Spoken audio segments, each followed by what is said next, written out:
L'espace de dimension 3 contient la sphère S2 de dimension 2. De la même manière, on peut examiner la sphère de l'espace de dimension 4. C'est l'ensemble des points qui sont à la même distance d'un centre. Mais pour décrire la position d'un point sur cette sphère, il nous faut maintenant 3 nombres. Elle est donc de dimension 3, et nous l'appellerons S3, bien sûr. Vous ne pourrez pas voir cette sphère dans l'espace de dimension 4, puisque votre espace n'a que 3 dimensions, et que l'écran n'en a que 2. Je ne peux que faire appel à votre imagination. Pour mieux comprendre les polyèdres, en dimension 4, nous allons procéder comme l'ont fait les reptiles avec les polyèdres en dimension 3. Les faire gonfler sur la sphère, puis les projeter stéréographiquement sur un plan. Ici, nous allons donc faire gonfler les polyèdres jusqu'à mettre leur face sur la sphère S3 dans l'espace de dimension 4 et projeter stéréographiquement sur l'espace de dimension 3. Je vais grimper au pôle Nord et je projetterai pour vous ce que je vois sur votre espace de dimension 3. Je ne peux pas vous montrer où je suis, mais pensez aux reptiles qui ne voyaient pas non plus un de leurs collègues monté sur un promontoire. Nous sommes exactement dans la même situation.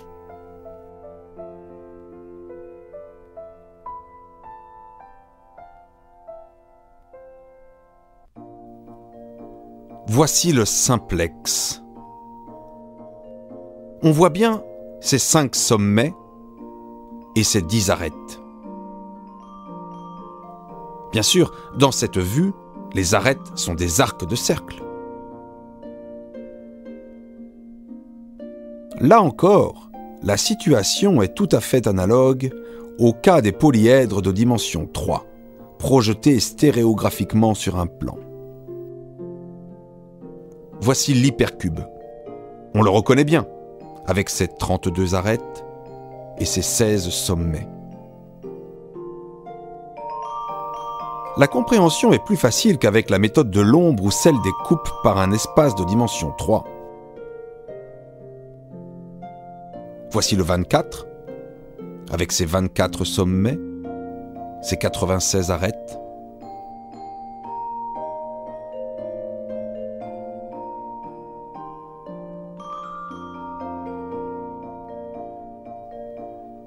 Le 120.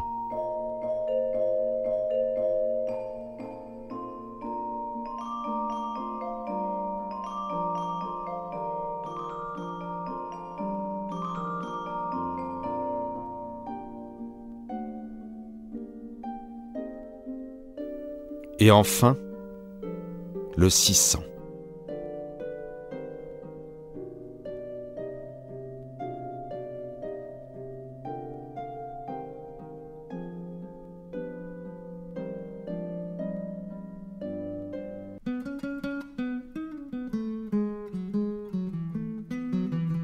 Ajoutons les faces bidimensionnelles pour y voir plus clair.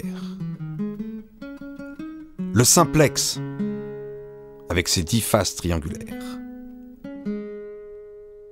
Bien sûr, les faces bidimensionnelles sont des morceaux de sphère, tout comme nous avons dit que les arêtes étaient des arcs de cercle. Le simplex tourne dans l'espace de dimension 4, avant d'être projeté stéréographiquement. Rappelez-vous, quand nous faisions tourner la Terre comme une balle et observions le mouvement des continents, de temps à autre, une face passe par le pôle de projection et la projection devient alors infinie. Elle semble exploser sur l'écran. Un petit coup d'œil à l'hypercube.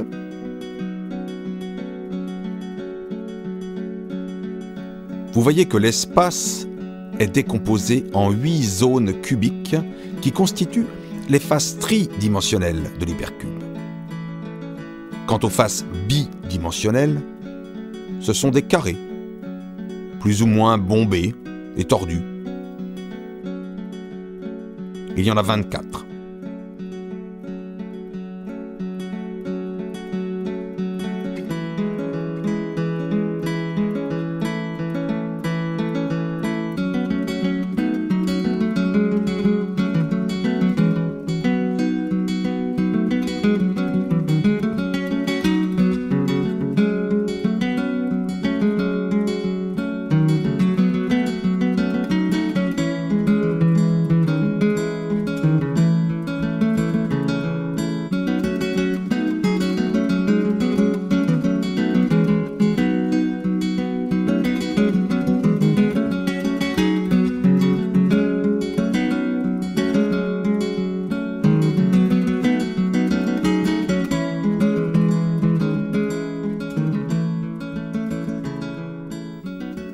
Mon préféré, le 24. Admirez, le 24 est vraiment une merveille. 24 sommets, 96 arêtes, 96 triangles et 24 octaèdres. On voit 8 arêtes qui partent de chaque sommet.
Voici le 120, dont nous allons mieux comprendre la structure.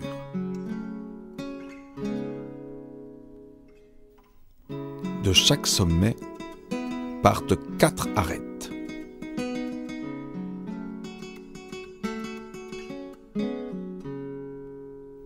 Ces faces bidimensionnelles sont des pentagones. Il y en a 720. Ces 720 pentagones s'articulent en 120 dodécaèdres.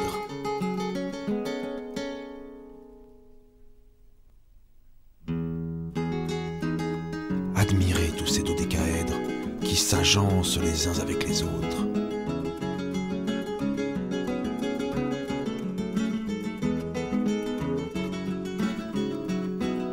N'est-ce pas impressionnant ?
Terminons par le 600, avec ses 600 faces tridimensionnelles en forme de tétraèdre, ses 1200 faces triangulaires, ses 720 arêtes et ses 120 sommets.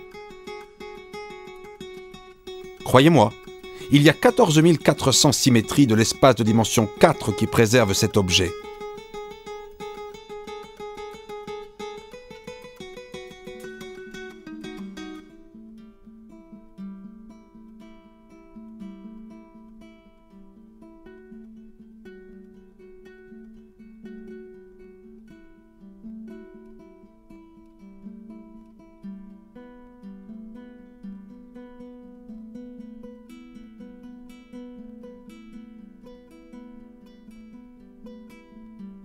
Voilà, nous avons terminé notre première exploration de la 4e dimension. Cette dimension contient beaucoup de merveilles. Mais bien sûr, l'imagination des mathématiciens ne s'arrête pas à la 4e dimension.